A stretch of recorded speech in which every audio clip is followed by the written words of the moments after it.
उमेदवारांचा प्रचार सुरू झाला असून आगामी काळात महाराष्ट्रातील सर्व लोकसभा मतदारसंघात प्रचाराचा जोरदार धडाका उडणार आहे।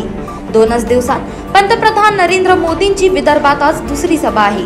आता मोदींनंतर केंद्रीय गृहमंत्री अमित शाह यांची तोफ महाराष्ट्रात धडाडणार आहे। उद्या नांदेडमध्ये अमित शहांची जाहीर सभा होणार आहे। नांदेड लोकसभेचे महायुतीचे उमेदवार प्रताप पाटील चिखलीकर यांच्या प्रचारासाठी ते येणार आहेत। जात वैधता प्रमाणपत्र रद्द झाल्यानंतर काँग्रेसच्या रश्मी बर्वे यांचा उमेदवारी अर्ज रद्द झालाय। यानंतर झालेल्या राजकीय महाभारतानंतर रामटेकची निवडणूक राज्यभरात चर्चेत आली। अशातच सेनेच्या वाघाला दिल्लीत पोहोचविण्यासाठी पंतप्रधान नरेंद्र मोदी बुधवारी रामटेकच्या कन्हान येथे दाखल होत महाविकास आघाडीच्या वज्रमुठीवर प्रहार करणार आहेत। त्यामुळे यावेळीही मोदी मॅजिक चालल्यास रामटेकच्या गडावर सलग तिसऱ्यांदा भगवा फडकत शिंदे सेनेच्या पारवेंना प्रभू श्रीरामाचा आशीर्वाद मिळेल की सामाजिक क्षमतेचा धागा गुंफत बर्वे नवा अध्याय रचतील याकडे महाराष्ट्राचे लक्ष लागले आहे। काँग्रेस प्रदेशाध्यक्ष नाना पटोले यांच्या गाडीचा भीषण अपघात झाला आहे। भंडारा शहरालगतच्या भिलवाडा गावाजवळ ही घटना घडली आहे। मंगळवारी नाना पटोले हे सुनिश्चित प्रचार सभा आटोपून सुकळी या गावी जात असताना मध्यरात्रीच्या सुमारास मागून येणाऱ्या ट्रकने त्यांच्या उभ्या गाडीला जोराची धडक दिली। या अपघातात गाडीचं मोठ्या प्रमाणात नुकसान झालं असून सुदैवाने मोठी घटना टळली आहे। तर नाना पटोले हे देखील थोडक्यात बचावले आहेत।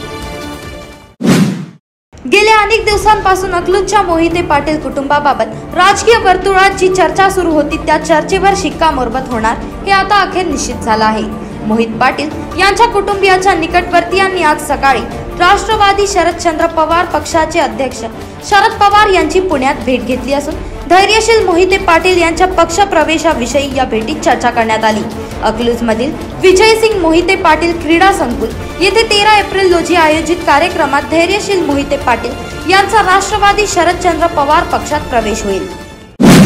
पतंजलीच्या दिशाभूल करणाऱ्या जाहिराती संदर्भात आज सर्वोच्च न्यायालयात सुनावणी झाली। यावेळी बाबा रामदेव आणि बाळकृष्ण हे दोघेही न्यायालयात उपस्थित होते।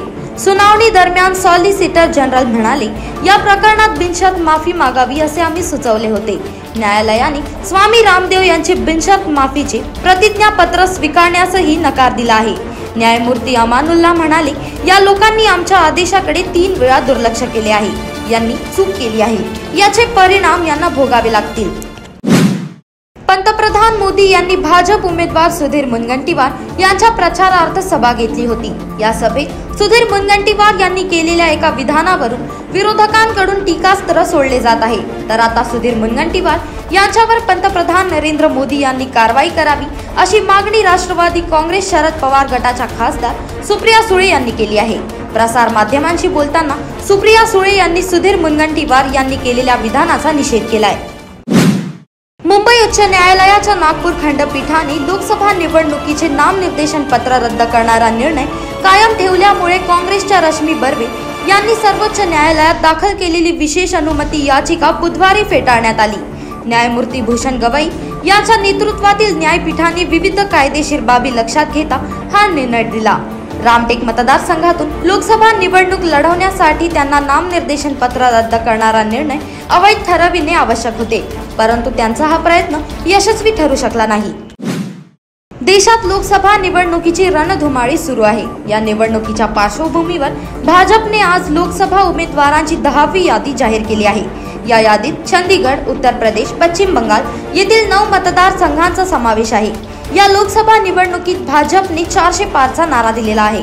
हा नारा पार करण्यासाठी भाजपच्या दिग्गज नेत्यांनी कंबर कसली आहे। या अनुषंगानेच आज भाजपच्या उमेदवारांची 10वी यादी जाहीर करण्यात आली आहे। पंजाबच्या घरच्या मैदानावर खेळल्या गेलेल्या सामन्यात हैदराबादने निसटता विजय मिळवला आहे। अखेरच्या चेंडूवर हैदराबादने पंजाबवर अवघ्या 2 धावांनी विजय मिळवला। पंजाबच्या शशांक सिंग आणि आशुतोष शर्मा यांनी पुन्हा एकदा संघासाठी तुफान खेळी केली। या दोघांनी 50 अधिक धावांची शानदार भागीदारी रचली, पण संघाला विजय मिळवून देण्यात अवघ्या 2 धावांनी ते चुकले। पवित्र रिश्ता मालिकेतून प्रसिद्धीत आलेली अभिनेत्री म्हणजे अंकिता लोखंडे। या मालिकेने तिला लोकप्रियतेच्या शिखरावर नेऊन ठेवलं। सध्या अंकिता स्वातंत्र्यवीर सावरकर या सिनेमामुळे चर्चेत आहे। पवित्र रिश्तानंतर अंकिता कंगना राणावतच्या मणिकर्णिका सिनेमात दिसली होती। याचबरोबर तिला अनेक मोठ्या सिनेमांच्या ऑफरही होत्या, पण अंकिताने सुशांत सिंग राजपूतमुळे या सिनेमांना नकार दिला। अंकिताने स्वतःच एका मुलाखतीत याचा खुलासा केलाय।